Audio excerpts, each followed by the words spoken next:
As someone who spent more than 2 decades building businesses that offer a unique value proposition, I have some sense of how hard it is to break into traditional conservative marketplaces.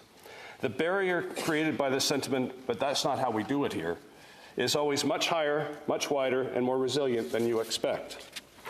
Even when the promised results are disruptively positive, it can be incredibly challenging to convince managers to change their buying habits. Finding that one person who, like you, has been frustrated by the limited number of traditional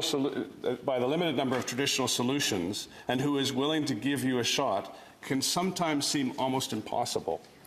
This is what 344 is all about. It provides the opportunity to create market-based solutions for pervasive social issues. It's about causing decision makers to not always choose the path of least resistance, but to sometimes try something a bit different, to find something that will meet the requirements, but promise to deliver benefits to the community, uncover previously unseen opportunities, to help make a particular project unique and make it special in a very positive way. Great improvements rarely emerge from the center of accepted practice. They almost all are outliers. I was first introduced to the sustainable power of investing in community benefits when I was the director of the Halifax Assistance Fund, a foundation that happened to be created a year before Confederation. I was constantly surprised by the creative ways in which pervasive social issues issues that primarily were affecting those living in poverty were being addressed by some remarkably entrepreneurial leaders. An example that stood out to me was Halifax's MetroWorks. It was created over 40 years ago, and this organization sought to address the growing cost of and dependence on social assistance based on the underlying belief that most people would rather work for a living. MetroWorks seeks to deliver what its president and CEO, Dave Rideout, refers to as a triple bottom line. Senator Daskal referred to this. One of its businesses, Stone Hearth Bakery, assists about 70 individuals a year, and 20 at any given time, gain employability skills. The costs of this program are partially covered by government funding, but largely covered by sales revenue. A fully funded employability training program could cost $10,000 per client, but Stone Hearth's business model has dropped that cost by 75%, down to about $2,400 per person.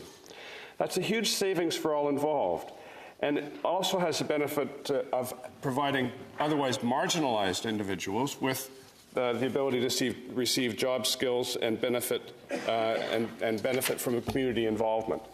That savings can be reduced even further if, as is contemplated in something like Bill C-344, government could support Stone Hearth through a sales contract rather than just providing funding support. Indicative of what can be done when leaders in different sectors put their heads together to change attitudes and to build a better future from the ground up, end quote. The Now or Never report, which he helped to produce, also noted the role of these organizations to help build a new culture of entrepreneurship amongst our youth. A new culture of entrepreneurship. Let's not limit that to our youth. Let's start to fully embrace entrepreneurship across all that we do. Bill C-344 helps us to do just that. Professor Howard Stevenson is a revered leader in entrepreneurship studies at Harvard Business School. He defines entrepreneurship as, and I'll quote again, the pursuit of opportunity beyond the resources that you currently control, end quote. It's a very simple concept, but it's quite profound. The pursuit of opportunity beyond the resources you currently control. This definition promotes a distinctive approach to management generally, rather than simply representing a specific stage of the organization's life cycle.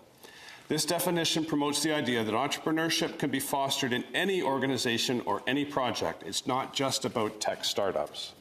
The definition of entrepreneurship, the pursuit of opportunity beyond the resources you currently control, captures the spirit, for me, of Bill C-344. It encourages entrepreneurial action to create opportunity in areas where it does not yet exist.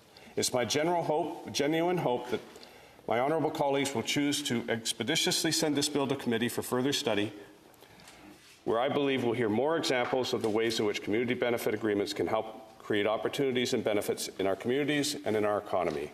Let's work to do better as we also work to do good. Thank you.